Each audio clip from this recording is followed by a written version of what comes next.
The Super Media Bros podcast is a founding member of the OddPods Media Network.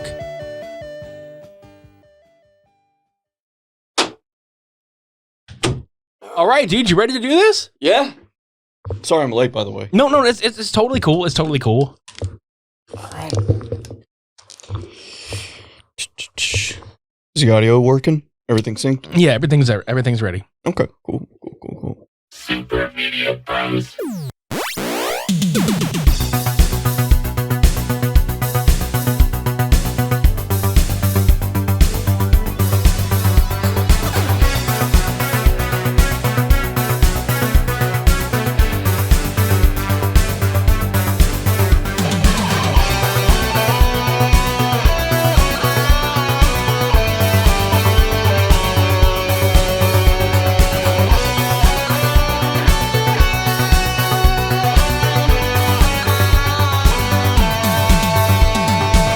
What a movie! What a movie!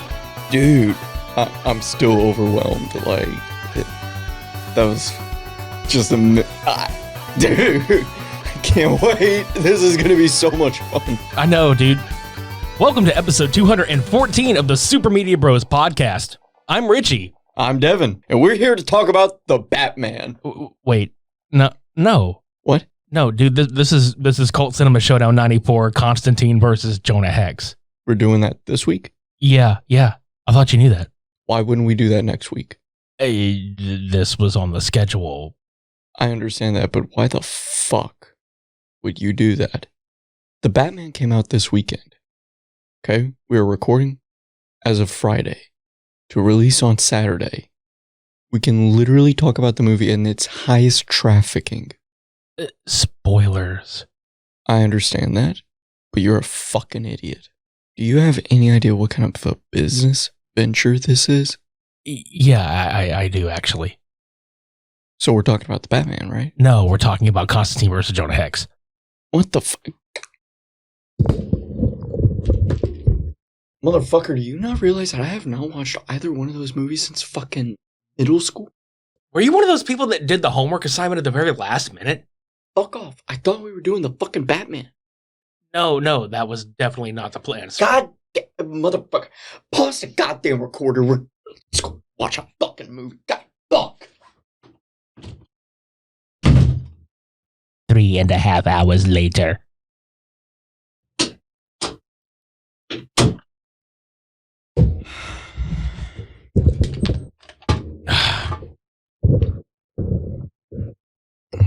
Testing. No, we good. Sounds good. Yeah, it's good. Okay. Let's take it from the top. Just do your thing. I got it. Welcome to Cult Cinema Showdown 94, Constantine versus Jonah Hex. Fucking idiot. I'm not an idiot. This is what we're doing. Before we get into these two movies, we're going to go ahead and jump into listener feedback. Okay, yeah. So there's 2 reviews this week. This one is from EC Caitlin. 5 stars. This is a really well-produced podcast. The sound effects are fun and the audio quality is good. They pick some crazy movies to review and the pair are hilarious. Thank you. Yeah, no shit. Thanks a lot. Glad you enjoy it. The second one comes from, oh my God, this... What? TEE 55559. And I immediately thought about tee. Yeah. 5 stars. Must listen to show. This reminds me, like, if The Miz was just like, we are the most must listen to podcast on the entire platform. It says, I really love listening to these guys. They'll have you rolling on the floor the whole time. So if you're looking for something to hold your attention and take your mind off of COVID-19, then you have found what you're looking for. Thank you. Yeah, I never thought that the Super Media Bros would be something that takes your mind off of COVID-19. Well, you know what? It probably worked because, to be honest, I forgot that was a thing because all of the restrictions are gone. So I'm just like, oh yeah. If you want to leave listener feedback or a voicemail, you can do any of these things at our website, supermediabrospodcast.com. It'll take you to Apple Podcasts or Spotify or Podchaser, where you can leave a review for us to read on the air. Or if you want, click the pop-out tab on the right-hand side and leave us a voicemail. We'll play it on the show. Don't worry, I'm not going to bring up that chick you fucked. Twice. God damn it. Which movie do you want to get into first, man?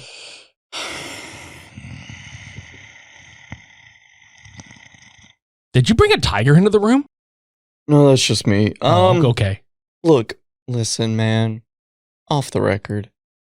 I'm not mad about these movies. Or at least not one of them. I'm just annoyed with the business venture that we are making right now. Let's go with Constantine. Cheer me up a little. Sounds good to me.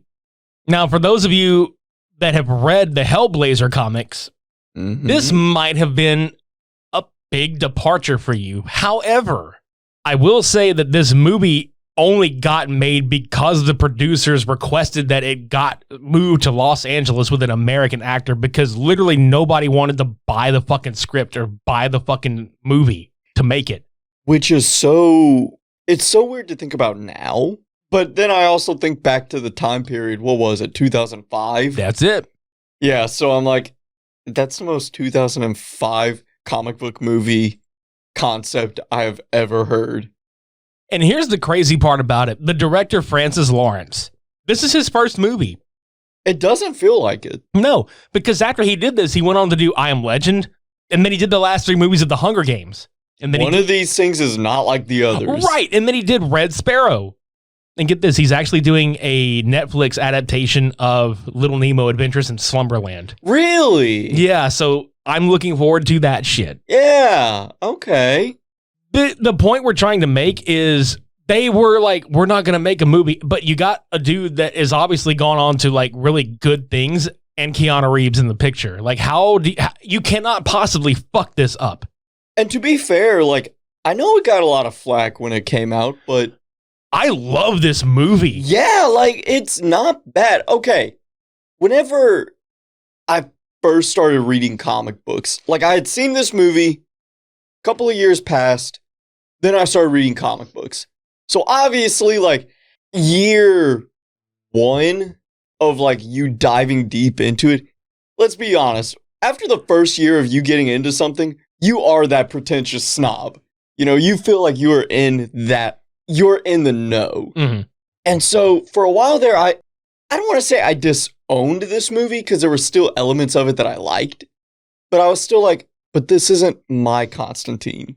But as time has gone on, I realized what this is. It is exactly what you described. It's an American version of it. And they even adapted the ideology of Constantine, where he was the British cynicism in the comic books. This is an American cynicism. It's a completely different brand. Who better to bring it to life if you're going to go that route than Keanu? Because a lot of people kind of shit on Keanu Reeves because of like, oh, he's very stoic when he does his parts. And I'm thinking he's perfect for this. Yeah, no, yeah. And I mean, you still have like Papa Midnight is in there. You still have Chaz. You know, and I mean, they're part of the comic lore, but the main female lead in this movie is created for this movie, which I found very interesting. Is like, okay, do you do a direct adaptation of any one particular story, or do you do sort of like originality, but bring these characters in and make what this became? Which I have to say, I was a big fan. Okay, so let me backtrack a minute. I was a big fan of the movie End of Days with Arnold Schwarzenegger. Yeah, okay. That's what this movie kind of had going for it. Mm-hmm. Not as corny, I guess, but I don't know why I just loved that movie so much. But that's the kind of feeling I got of this one, because I like movies that deal with any kind of like occult shit or any of the, any mysticism or whatever. Now, the plot of this movie revolves around the Spear of Destiny, which is obviously like the spear that, wherever you believe, is the thing that actually killed Jesus Christ. I thought that was a really cool concept here. Oh, absolutely. And it looked really cool, too. How that dude, that scavenger in the beginning of the movie, he finds it, and he just kind of gets possessed, and he gets hit by that fucking car, dude. I'm not gonna lie, I died laughing when that happened, because, come on, let's be honest, the 2005 CG, I think 75% held up in this movie. The other 25%, however, when he just fucking folds into the car, dude, he's Dude, it was that time period where we realized that we could, in theory, CGI anything, but we didn't think about the long run. like, we can do this, but should we do this? Yeah, like, credit to them making hell look like a shithole? I mean, that was kind of the point. I know, but how many times have we seen hell in a movie and it actually looks kind of rad? Not often. There have been a few of them. I know there's been a few, but I'm just saying, like, it's not often that you get like a really cool hell landscape or whatever, or hellscape even. Let me backtrack. Aesthetically, a lot of them will look cool. This place, it just looks like a wasteland. You don't want to be here. So Chicago, What the fuck is that supposed to fucking mean? it got burned to the ground before they rebuilt it, dude. It's kind of a historical reference. Okay. It got burned to ashes. I'm well aware of the Second City story. Yeah, Okay. yeah, okay. Yeah. Okay. Yeah. All right. Just future reference, okay? Because Chicago's like my dream. Oh, I know. Just put some cushion in your next statement, okay? That way I don't Yeah, we good. continue. It looks like Chicago when it got burnt to ashes before they rebuilt and became the second city. Represent. That's right. However, the hellscape of Los Angeles. This is where John Constantine kind of comes in. He is going to save this possessed young lady. It looks like, I know it's an apartment. It's got to be an apartment complex, but my God, it looks like shit, dude. Bro, like really does. the ceiling, the fucking walls, and the floor are all like beige yellow. It makes where Arthur Fleck and Joker lives look like the Taj Mahal, dude. That shit is fucking raw. Yeah, it's pretty fucking bad. So this girl has like a demon inside of her that is trying to escape. So, I mean, obviously, John does his thing and he saves this girl. It is actually a really cool sequence. And he sits there and he's just like, okay, why did this happen? This shouldn't be happening because of the treaty between heaven and hell, which we find out there are people that are walking amongst us on Earth that are essentially influencers, if you will. Not like the influencer terminology that we use today on social media, but kind of. Where you have angels and demons that walk the earth, and it's like, okay, the devil and God placed a bet between one another who could get the most souls, hell or heaven. And this is kind of the battleground. You're living on earth is the battleground of this war. This is so sick. It really is. And I think that's why John Constantine as the character works really well in this. I don't want to go through the whole movie, but just some of the best parts of this and the story. I mean, the cast alone to tell this story is really well done. Aside from Keanu Reeves, you had Rachel Weisz, pre-asshole Shia LaBeouf. And that was the thing. Whenever I was rewatching it, I was like, holy shit. He is in this, isn't he? Yeah, and he's not quite such a fucking dick in this. No, I mean, he was just a little driver boy, He was just a little angel. That's a pretty funny reference that you say that he's just a little angel. Tilda Swinton playing Gabriel. Fucking excellent casting choice on that one. No, the real excellent casting choice, Lucifer. Oh, Lucifer. Oh my God. Peter Stormare. Oh my God. Dude, anytime he is on screen, man, I'm like, you're just having fun, dude. It was his idea to have the tar-stained feet in a white suit. That was his idea. It was phenomenal. Well, because initially Hellscape was supposed to, in the original script, was supposed to be nothing but a floor of tar in white, or in it was either like a white or a black void where the entire floor was just tar. That would be fucking scary in its own way. Not like it looks scary, but dude, just imagine being in an endless void where no matter where you walk or go, there you are. Right. Fuck that.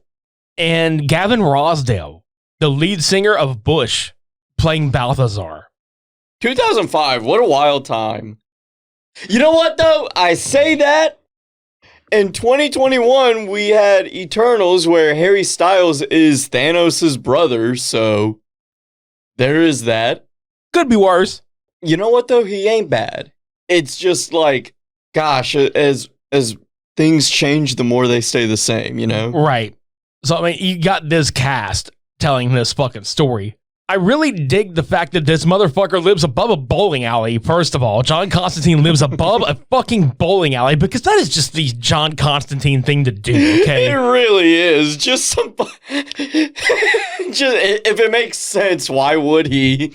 Yeah, because John Constantine, as much as they didn't get visually, I guess, if you're reading the comics and you look at this. Yeah, the tan trench coat, the blonde hair, et cetera, et cetera. Yeah, they kind of went all black for this one where he's got, it's obviously like his natural hairdo, but like the black trench coat, the tie, the $200 shirt, asshole. However, they did get his trademark chain smoking, lung cancer, alcoholism right on the fucking money. Cynical and asshole-ish. That is John Constantine. I don't give a shit what anybody thinks. Like he did a great job of that material. Right. And that's the thing too, is like I was talking about his attitude being translated into America and everything. It's funny though, because it's almost like that form of snarkiness is almost a British exclusive, but he pulled it off and made it seem like normal American behavior. Yeah, he Americanized it pretty well. The story moves forward with Rachel Weisz's character, who plays a set of twins in this movie. One of them, we see hearing a voice. She says Constantine's name and leaps off of the top of a hospital roof through a glass skyline into a pool. Obviously dies. And the whole plot is revolving around, did she kill herself or was she possessed? Because in the Catholic religion, suicide is one of the ultimate sins and you can't receive a proper Catholic burial and all this other shit. So Angela is also a detective who is working the case of her sister, Isabel, and she cannot get the Catholic Church to give her a proper burial or any of that sort, when that is kind of her main focus at this point, and bumps into John a few times, and every time that he bumps into her or she bumps into him, he's a total dick. And it's kind of funny at first because they both visit this church at the same time, and she fucking walks up after him and she looks and she's like, I need to speak with the Father. And he just kind of looks over, the first come, first serve. And she's like, oh, so you're like this no matter wherever you go. This is when John talks to Gabriel, because the story about Constantine is also that he's trying to buy his way into heaven because he technically committed suicide as a teenager. So he's damned to hell. And of course, why would he want to go to hell when everybody he's ever sent back to hell is there waiting on his ass? And literally Gabriel tells him, you have smoked 3 packs of cigarettes a day since you were 12. You've committed like the ultimate sin. You're fucked. Literally, you're fucked. So like he really feels like doing all of this shit, like sending fuckers back and all this is going to buy his way in. But it won't. No, I mean, dude, and I'm just listening to this and thinking back at the movie, and I'm like, Catholics, like, they took the Lord to such a crazy level. The Lord. Like, think about it, though. Like, they took the Lord seriously. They fucking took the Bible and they made it fucking epic. And then comic book writers took that and took that ball and ran with it. We can't call it the Bible. We got to call it the Bible. Like, okay. So they took the Bible seriously. God damn, though. Pun intended. Yeah, absolutely. Because here's the thing. Throughout the rest of this movie, the demons are starting to kind of like close in, and you think they're closing in on John. No, they are closing in on fucking Angela. Yeah, and dude, as I was rewatching this, I forgot about that. So whenever I was watching it, I was like, I don't remember any of this. John is fucked. Oh yeah, and the scene that really kickstarts her believing, oh shit, I really should probably not call this guy crazy, is when she goes and asks for his help, and he kind of is a dick to her in his house or his apartment, and she leaves, but then he sees a swarm of demons come by his windows, and he's like, shit. So he chases after her, and he just kind of gives the story. He's like, well, what if I told you that there was a bet between God and the devil about how many souls they could get? All the lights start going out, and she's just like, what the hell is that? And he's just like, that's no power outage. And they finally back up to this window where it's like the Mother Mary statue in the window that's all lit up and it just goes dark. And he opens his cloak up. He takes out this piece of material, which kind of pisses me off because they never tell you what it is. But in one of the cut scenes or what they had to cut out of the movie, it's actually a piece of cloth from Moses' robe. Why would they cut that out?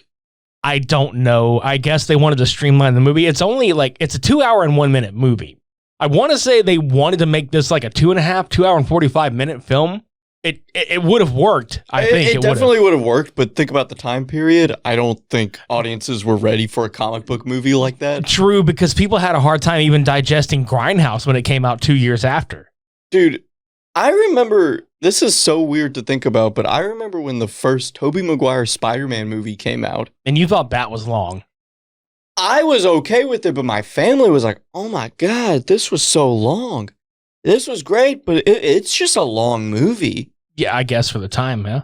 But I also think Titanic, which was even older. So I don't know. It was a weird thing, but I guess for the genre, you know. Right. Now, as far as something like that to explain what a cloth was, dude, how long was that scene? Like a minute, 2 minutes? Maybe, because they could have kept that in. They really should have kept it in because he just wraps it around his fist, lights it on fire, and throws it in the air. And this dispels hell, it kills him. It sends him back. I never understood that. Yeah, so I'm sitting there at the time thinking, oh, so all I really need to do is just take a piece of, like, I could take a towel and light it on fire and these fuckers go away because it's light. No, it was the literal power of Moses. Wow. Okay. See, who did this? Was it the studio? Probably. I wouldn't doubt it. Fuck them. Essentially what is happening with this plot is they are trying to give rise to the son of the devil. And the only way that they can do that is with the blood of Christ, because the blood of Christ dries on the spear tip. That's why the Spear of Destiny has such prevalence to this entire story. And it all culminates in the hospital where Angela's sister kills herself because Constantine goes into the hellscape, which I think is a really funny scene where he's in her apartment and he's putting his feet in the water. Mm-hmm. And he's like, I need objects that, you know, were important to your sister. And he has like a few things, and then she's like, and he's like, well, what about the cat? And she's like, yeah. And he holds the cat, and it made me laugh so much because he's like, cats are good anyway, half in, half out. And I was like, oh, what a dick. It was pretty funny because he's like, I need you to leave. And she walks out of the room, and he's like, the apartment. And she's like, God damn it. He really was dicking it up, man. It was great though, because she goes to leave, and she's like, take care of that cat. And then you just, and they're just like awkward. Loki over there. I know, they're just like awkwardly staring, and the cat just. But what passes by as like a literal second or two in our time is like forever, because she needs to know if her sister actually killed herself because she'd be in hell. So John travels to the hellscape and he finds her hospital bracelet, and this confirms that, yeah, she did kill herself. Her soul is damned.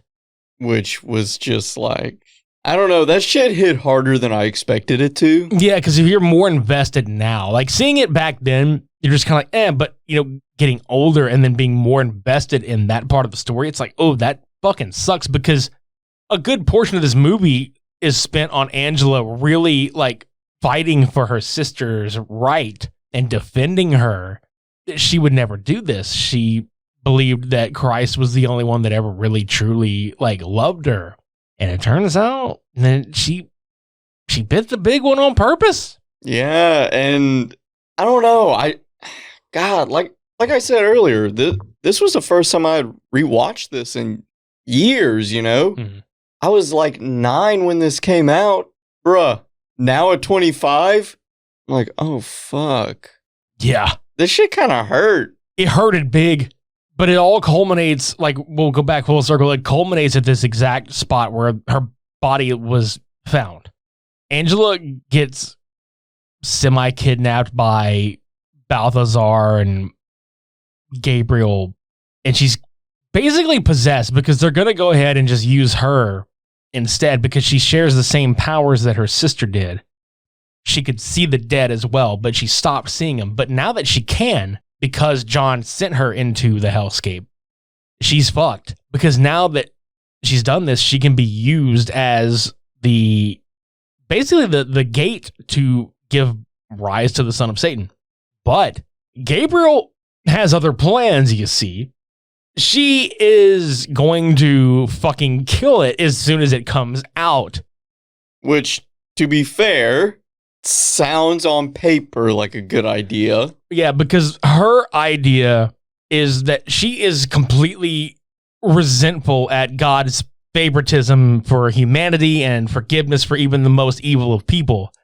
So she's gonna like unleash hell on earth so that anybody that survives will become truly worthy of his love. So she's gonna break Mammon out of this fucking flesh prison, basically.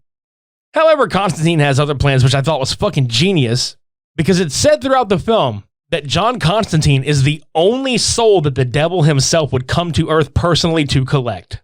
So he gets tossed into this glass door by Gabriel, and he's just looking up, and he just kind of like, fuck it. He slits his wrists so that down from the ceiling with the drip, drip, drip of the tar off the feet, which cool entrance as fuck. Oh, dude. Yeah. Yeah, Peter Stormare and all his Luciferian glory. Luciferian glory. You're welcome. Just fucking swan dives and lands in this motherfucker, and he's just like, yeah, bitch, I'm here for you.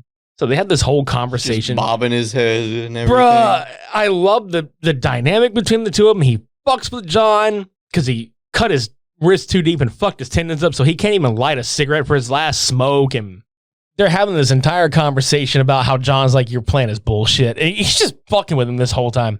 And he basically reveals, he's like, so Gabriel's in there with your kid, yeah. And he's like, bullshit. And he's just like, go look for yourself.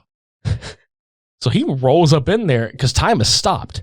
So he rolls in there, and that Spear of Destiny is about like a centimeter away from ending in this whole thing. So he scoops and moves Angela out of the way. Gabriel stabs the floor and about shits themselves when they look up and realize, oh, fuck. Mm-hmm. The movie ends where, because John gave himself up to save Angela and also to have her sister's soul go to heaven, and that was the deal with the devil that he made, was like, okay, you can totally have me. Just one more thing before I go. Release her sister. And he's just like, okay, it's done. Like, just real fast. Like, you're expecting like this big grandiose shit, because he just looks up, he's like, done. Okay, it's finished. Dude, it was almost like fucking Lilo and Stitch, where if you go back and watch the last little exchange of them figuring out where Stitch is gonna go and everything, yeah, bruh, that whole conflict was resolved in like a minute. I don't know why, but that's what it reminded me of. Oh, it's hilarious though. Oh yeah, but that's the difference. So in Constantine, I think it was on purpose. For sure. So the fact that happened, I forgot to mention that John does get diagnosed with stage 4 lung cancer, and he's dealing with this throughout the movie, right? To ensure that John goes back to hell, because as he's trying to drag him off, he's being stopped, and the floor is like cracking because he can't drag him any further. John starts floating to heaven, and he's giving the devil the finger on the way up, and it's the funniest goddamn shit. It really was. He just jumps and grabs him in his chest, like puts his hands up through his rib cage and into his chest through his skin. And I was just like, oh, God damn. He's like, no, you're going to live. Like, he pulls the cancer out of his lungs, and it's gross looking. It's like this black chunky, like it tar. was like this. Ugh, it was too real looking. Well, I'll just put it that way. It was way too realistic looking. Fuck that. Yeah, because he's like, you will live. I'll make sure that you fuck up again and your soul will be damned to hell. So essentially, Satan saves his life because he wants it that badly. That's some petty shit. It really is, man. It's some petty spaghetti bullshit there. So, yeah, it's kind of a happy ending, I guess, because John doesn't smoke cigarettes anymore. He chews gum. And And that's so perfect. Yeah, Angela's sister, her soul's saved, and Angela's like, I guess I'll see you around. And he's like, yeah, I'll see you around. And he has like this little monologue, and then it looks like he's packing, because he used to, when he would smoke, he had the old school cigarette pack where it wasn't like a flip top box. It was the soft pack where he had to like pat it out. Yeah. So you're like, oh, that motherfucker is still going to smoke now. He pops a whole ass, probably sugar-free spearmint gum in his mouth or some bullshit. Oh, Chaz Kramer dies, by the way, saving his ass, which I thought the final sequence when he comes in there with that fucking shotgun, I want that prop. Oh, I'm sure they have it somewhere. Oh, no, I know exactly where it's at. Keanu Reeves purchased it and gave it to Francis Lawrence as a present. That's pretty sick. Yeah. Keanu Reeves has always been a gem, though. Dude, Keanu is like, I would probably geek out big time. Like, I don't get starstruck that often, but he's somebody I would get starstruck around. But yeah, great goddamn movie. It's definitely a rewatchable as fuck film. In fact, there were several nights here recently, not like recently as of this recording, but I mean recently as of like last year, I would put this movie on to fall asleep to. Do you ever do that? You ever put movies on to fall asleep to? Every once in a while. I don't do it often, not because I don't enjoy it, but just because like right now after the hurricane, I had to leave my apartment and move back in with my folks. I didn't bring my TV, so it's a laptop. So it's just kind of like, where do I even sit this down? Right. Like, yeah, no, I get it. I don't even have a place to put this. No, I get it, dude. But I mean, like, but you used to do it. Yeah, it's fucking relaxing. What was your go-to movie to do that with? Honestly, as far as movies, this isn't so much a movie. You're either going to laugh at me or you're going to say same. Stained Unplugged from MTV. Same. It was just so relaxing, but like, that's one of my favorite bands of all time. So like all of the songs I knew by heart. So there was a sense of comfort. Right. No, I get it because the acoustic setting and then the staging was dark lit and nothing about it was bright. It was really relaxing and dark mood. And it was like perfect for nighttime. And Aaron was just getting over some kind of like cold or something. So he was kind of soft spoken. Right. I feel that way with Constantine because most of the movie takes place at night. Mm-hmm. I think it's the atmospheric piece of this film that I love the most. It's great. It's very well shot. It looks gorgeous. Like the cinematography. It really did, yeah. The cinematography was very well done. I definitely encourage anybody that hasn't seen this to check it out. I think it'll win you over. And if you go in it not expecting the comics, that's your biggest hurdle right there. Don't go into it expecting the comics. Go into it just expecting a really good story and a good movie. Again, dude, it was 2005. Yeah. Give it some slack. Yeah, I mean, those were the days where the X-Men were walking around in leather. I think everybody was walking around in leather. Yeah, like, it was just a weird time period. Yeah. Daredevil, who was supposed to be a ninja, but for some reason was doing acrobatics in skin-tight leather. God damn it, Ben Affleck. So yeah, we're going to take a quick break and then we're going to come right back with Jonah Hex. By now, you all know how essential the Manscaped Lawnmower 4.0 is for that precise trim below the waist. Their advanced skin-safe technology reduces cuts to your most delicate areas. But now, you can enhance your perfect grooming routine with their Ultra Premium Collection. This package includes the Manscaped Premium Deodorant. Like the ball deodorant? No, not for your balls, dude. Your armpits. Whoa.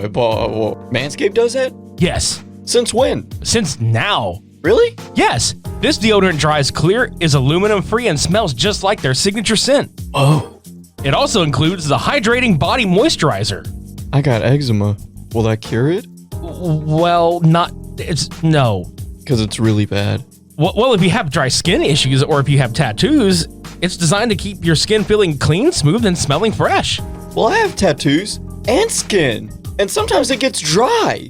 This is perfect. Next up is the body wash to lather you up with their infused aloe vera and sea salt shower gel. Aloe vera and sea salt? I'm about to smell like the ocean. And along with the body wash, their 2-in-1 shampoo and conditioner to clean your scalp with an easy one step. That does sound easy. As always, Manscaped is going to toss in a free gift with this one. A 3-pack set of lip balm that's made up with ingredients such as vitamin E, peppermint, and eucalyptus oil to keep those chappers feeling moist. That's right, 4 products and a free gift inside the Ultra Premium Collection. What a score! Now I'm gonna score. Well, I don't know if it's going to necessarily make you score, but it certainly will assist. I'll take what I can get. All of these products are cruelty-free, paraben-free, vegan-friendly, and dye-free. The best ingredients with zero compromise. Now, Devin, if you're actually looking to score, I can give you some tips to help you along the way. Okay, bet. First, wash your stanky ass with the body wash. Okay. 2, lather up your hair with a 2-in-1 shampoo and conditioner. I don't have hair. Oh, okay, well, step 2, just wax your dome with the shampoo and conditioner. Buffer. Got it. Step 3, dry off, then spray on the hydrating body moisturizer to reinvigorate your dry skin. What about my eczema basket? Well, no, this is not about your balls, Devin. This is about the upper half of your body. That's important too, I guess. Step 4, put on the Manscaped deodorant for obvious reasons. Step 5, put that Manscaped lip balm on. Ain't nobody out here kissing chapped up lips, my dude. And of course, getting dressed after this is completely optional. Wear one great scent all day long. Get the Ultra Premium Collection hot off the shelves.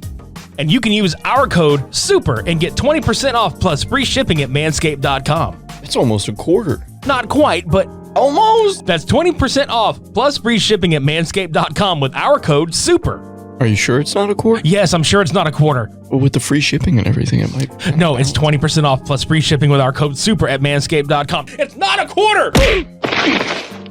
All right, guys, sorry about that. The power of attraction is now in a bottle thanks to Manscaped. Just wondering if it was a quarter.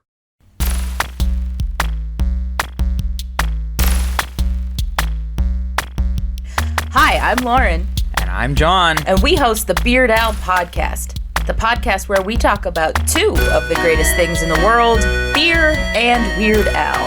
And a bunch of other stuff. That's right. Do you like nostalgia? Do you like sibling banter? Do you like beer? Do you like Weird Al? Are you human? If you answered yes to any of those questions, give us a listen. Become one of our loyal commenters.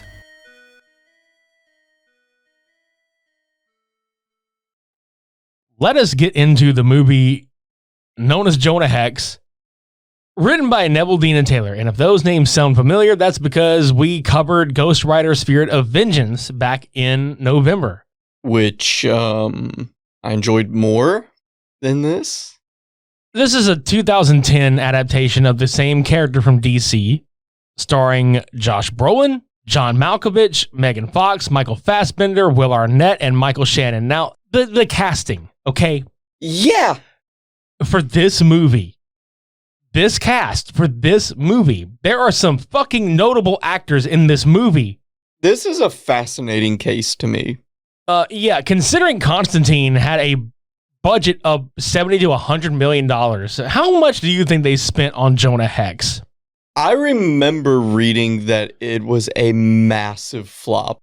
I'm going to answer your question, but I remember better its box office. It was like 10.5 million? 11. 11, okay. Yeah, it was 11 against a $47 million budget.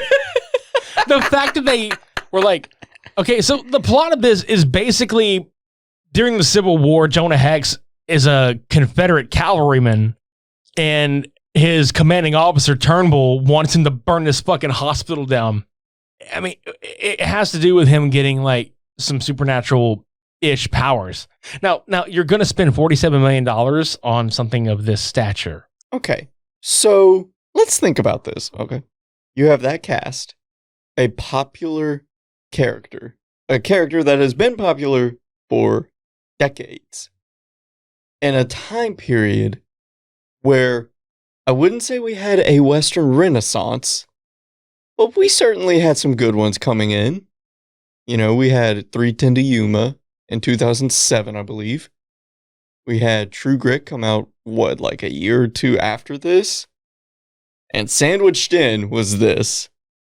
Yeah, I mean, we even had No Country for Old Men around this time. And which, by all intents and purposes, not only was it a Josh Brolin film, but it was I don't want to say modern because it took place in the 80s, but it was a Western. just think about the caliber of these movies and then Jonah Hex. And Megan Fox was in it and the peak of her career. I mean, You know what? Let's go into the actual movie, and here I want to do an experiment. Okay. Now, I'm not going to sit here and say that I know Jonah Hex lore as well as I know, say, Batman lore, but I know a little something about that. I read a few comics in my day. Let me bang the table every time they fucked up. I bet. So again, the story is that during the American Civil War, Jonah Hex is a Confederate cavalryman who actually betrays the Confederate army because his commanding officer wants him to burn a hospital down. And he basically is forced to kill his best friend, which is his commanding officer's kid, Jeb. So after the war is over, Turnbull, who is his commanding officer, Turnbull, and his enforcer kill Jonah Hex's family, like right in front of him. They tie him to this crossing and they burn his house down with his wife and kid inside. I don't want to bang too heavily because there have been different iterations, so I'll give you the pass, but also let's have an asterisk. Yeah. So after that happens, Jonah's face gets branded with Turnbull's initials and he's left to die. Native Americans show up to revive Jonah with mystical powers and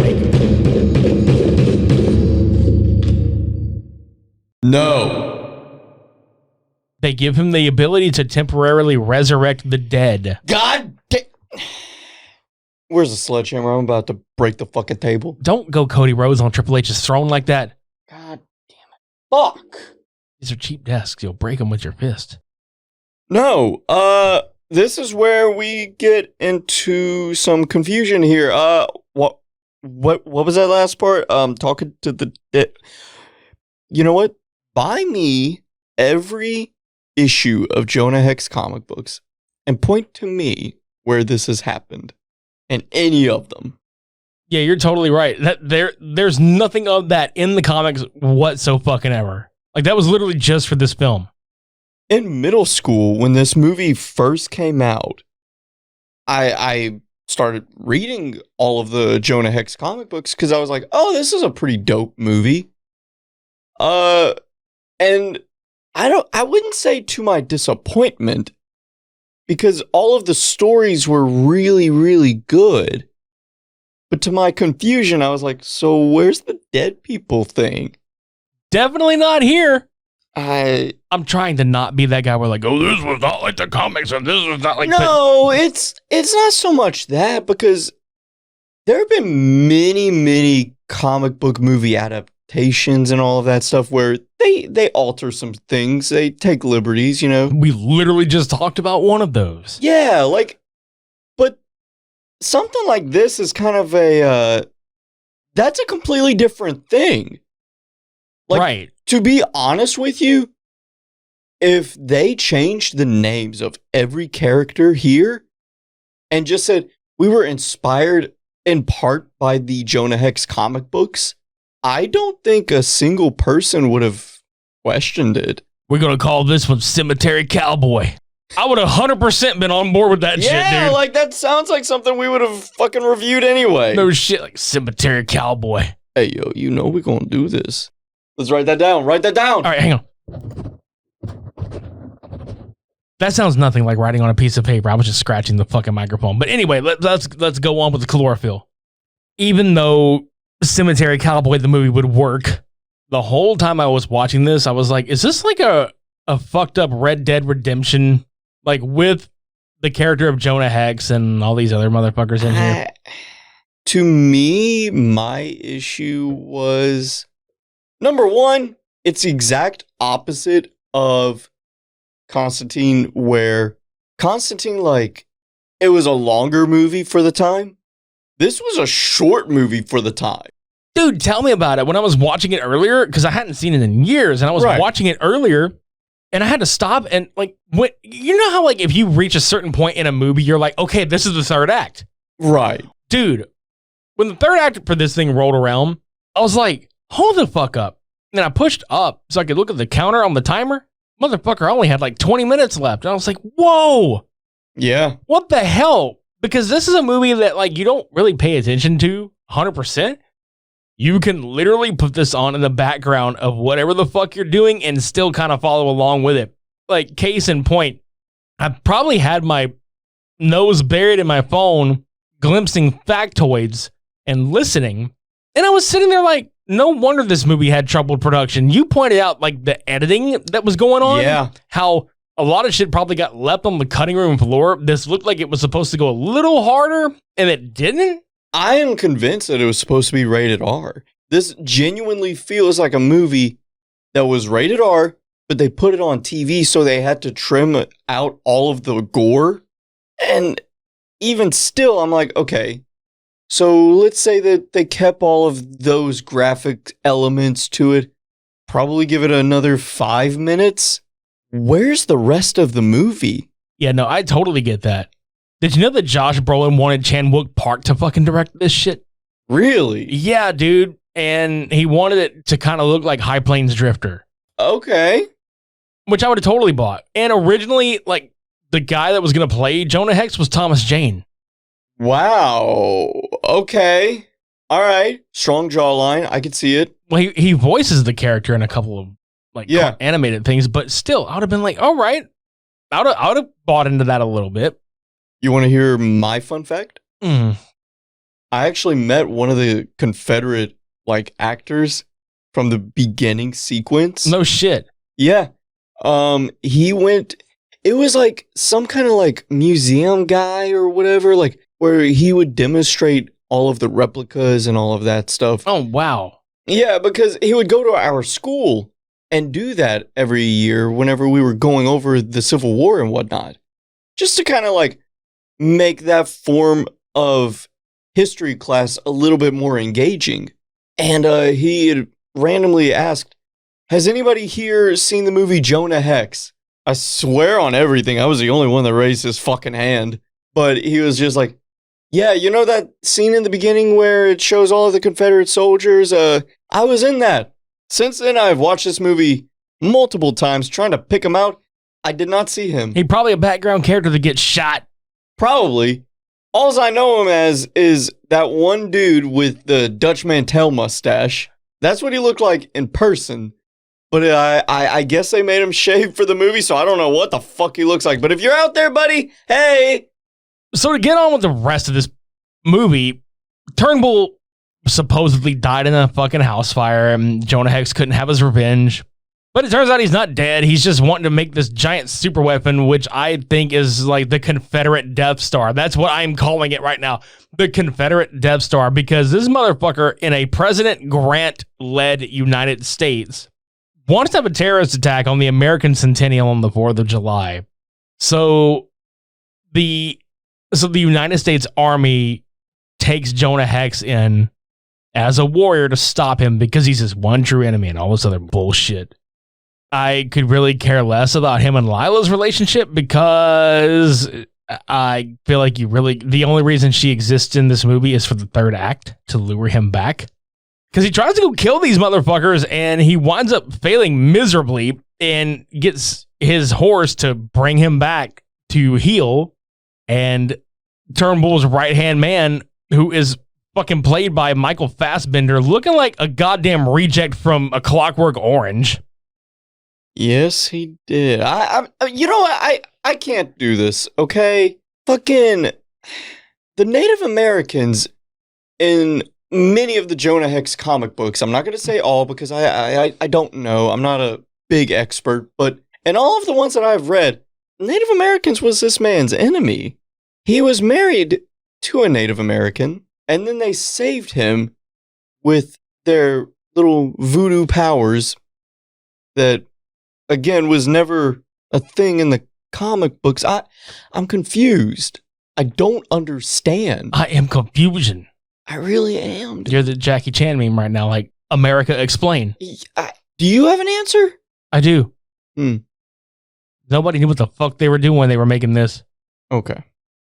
Well, Josh Brolin was at least good. Dude, Josh Brolin is the best part about this whole movie. In fact, him and John Malkovich, hell, Michael Fassbender was just chewing up the scenery the whole time. Dude, Fassbender was having a ball with this, as he always does, but still, good for him, you know? Right. But yeah, in the story, Megan Fox's character literally exists because old Turnbull is just like, I know how we'll get him back. you're gonna have to steal something that he loves. And so yeah, they kidnap Lila and bring her there, and he shows up, and the big quote unquote climactic battle happens on the Iron Warship. And yeah, it is just the most 2010s CGI you've ever seen in your whole fucking life. It's probably $10 million worth of the $47 million budget. And if that, they were probably like, can you do it for $100? Can you put this in Microsoft Paint and just do something with it? I'm thinking back to 9th grade, and with my iPod 4, I'm not exaggerating. I think we had a green screen app that was just as subversive as what was on display here. A fucking kid with a little iPod. I understand modern technology, but the best scene in this entire thing is when Jonah Hex put Turnbull into that fucking gear shaft or whatever the hell it is. That was pretty fucking cool. Well, that winds up blowing up the whole fucking boat. And it makes me laugh when him and Lila jump off the edge and how smooth, like, especially watching it on the 4K TV, and it's like too smooth, and they just jump off, and you're like, what the fuck, man? Big fucking explosion. And I mean, everybody's dead on the ship, and President Grant gives Jonah a full pardon, and he's like, you should be the sheriff of the entire United States. And that motherfucker's like, no. No, I'm gonna go fuck this bad bitch outside for the rest of my goddamn life. You can call me. Yeah. He's like, yeah, you can call me if you need help or whatever. And kind of like Constantine, I'm like, yeah, no, that's Jonah Hex. Okay, that's the character. Right. Riddle me this, sir. Yes. Why was this movie the way it was? However, in one of the very last shots of the movie where Lila and Jonah are walking off, did it just look great in that shot? You're talking about like the cinematography? I'm talking about that shot where it's them from behind and the sky is like really cascaded in like the blue and pink hues. You know what I'm talking about? Because you got to think this is also the era where they felt the need to saturate every color on screen. Yeah, I don't know, dude. I don't get it. I really don't.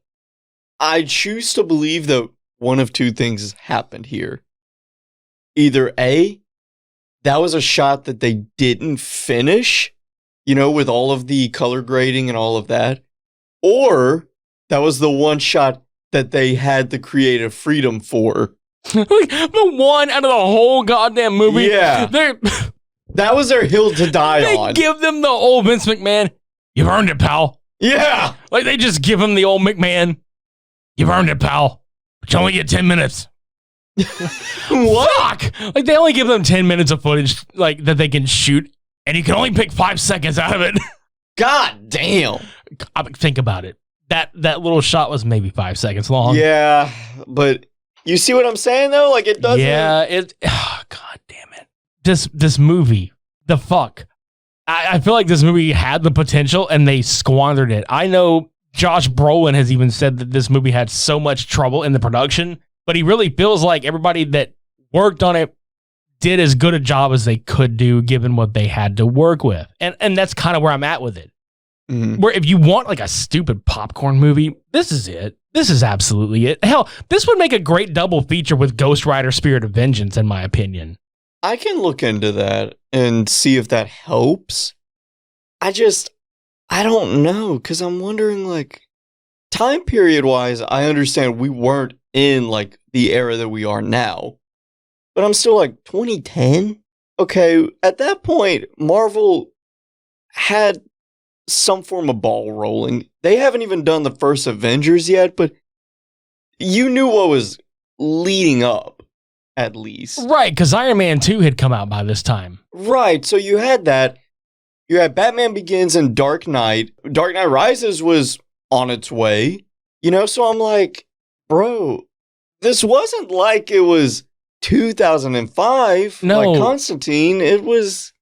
They could have done more. Right, and I feel like this is where Marvel at the time, because I'll say right now, I think the DC films have been a little better since the DCEU shit. But I will say at this time period, Marvel had it over DC so hard. The only area that Marvel didn't have over DC was the cartoon stuff, because DC always has really great animated films. Right. Marvel had the better live action movies around this time. DC just kind of did not know what the fuck. It's just so weird because it's like, dude, I don't know. I'm about to blow your mind. Think about this. Jonah Hex gets released, and then so does Green Lantern. It's almost back to back. Because wasn't Green Lantern 2011? Yeah, it was. It's hard to believe that that movie is 11 years old. Bruh, I would always say this in a facetious, joking manner because Batman is my favorite character, but my man was really carrying DC on his shoulders. Yeah. We hadn't even gotten Man of Steel yet, dude. Man of Steel was about to come out in a couple of years. Yeah, 13, I believe. Yeah, and blow everybody the fuck away.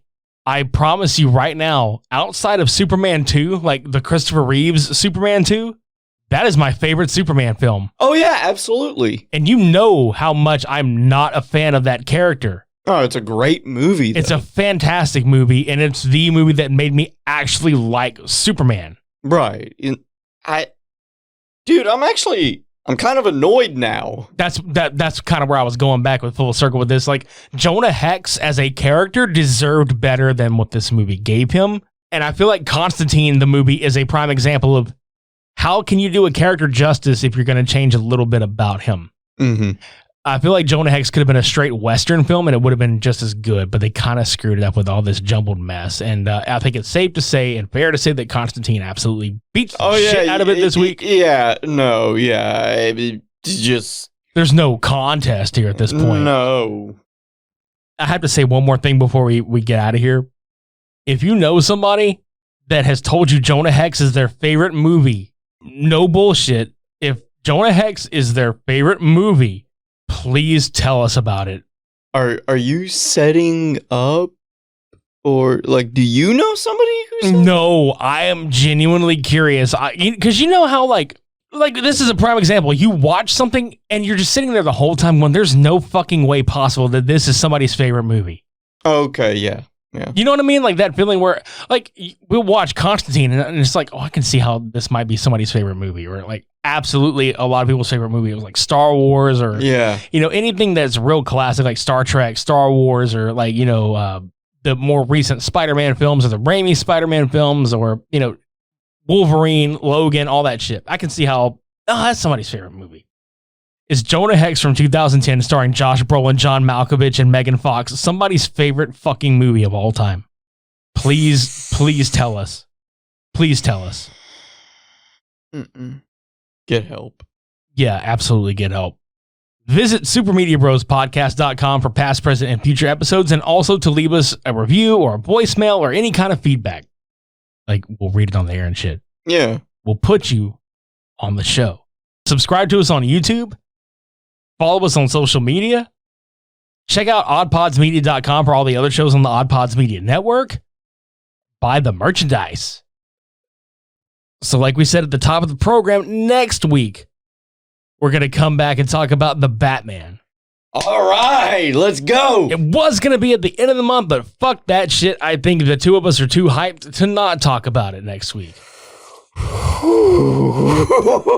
In fact, I'm pretty confident that the both of us are going to go back and see it a second and probably a third time. I don't know. We'll figure it out. That's a 3-hour fucking movie. I would love to see it twice, just like back to back, even. But that's like 6 hours. Like both of us would have to take a day off of work to do that shit. That's what I'm saying, and I only get 1 day off a week, so it's like. And if we're doing this next week, then I don't know how that would even happen, but we're just gonna have to go see it somehow, some way, and then come talk about it again, like on air, not off air. Right. So yeah, stick around for that, and we're gonna continue DC March Madness after that with another Cult Cinema Showdown, where unfortunately it's gonna be the worst of the Batman franchise going up against the worst of the Superman franchise. Batman and Robin versus Superman for the Quest for Peace. But we're going to go on a quest for Peacemaker after that, because we're going to talk about the TV series Peacemaker at the end of the month. Yeah, we get a little can't see me action. Okay. Thank you guys so much for listening this week and sticking around and all that good shit. This has been episode 214, Cult Cinema Showdown 94, Constantine versus Jonah Hex. Until next time, I'm Richie. I'm Devin. Shades on. We're off.